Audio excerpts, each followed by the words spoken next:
ভগবান যদি আমায় দেয় তবেই ভালোবাসবো। যিনি কৃষ্ণ তিনি কালী, যিনি শ্যাম তিনি শ্যামা। তাই সকল ভক্তকে বলবো, শুনতে পাচ্ছেন? সকল ভক্তকে বলবো যিনি কৃষ্ণ তিনি কালী, যিনি শ্যাম তিনি শ্যামা। ভগবান এক এবং অদ্বিতীয়।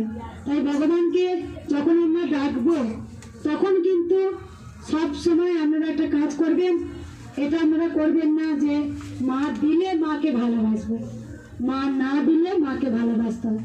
আপনাদের সঙ্গে আমি কেন আলাদা হয়ে গেলাম? কেন আজকে দেশের মা হয়ে গেছি, দেশের মা হয়ে গেছি, আজকে গোটা ওয়ার্ল্ডে সবাই আমাকে মা বলে ডাকেন। আজকে ছোট্ট বাচ্চা মেয়েটা যার বয়স 38 থেকে 39 বছর বয়স, সবাই আজকে মা হয়ে গেছে। কেন হয়ে গেছে? না আমি না, মাকে আপনারা যেমন ভালোবাসেন তার থেকে যেন একটু অন্যরকম ভালোবাসি হয়তো মাকে। কেন মা আমার কাছে এলেন? পৃথিবীতে এতজন আছেন, ওদের কাছে কেন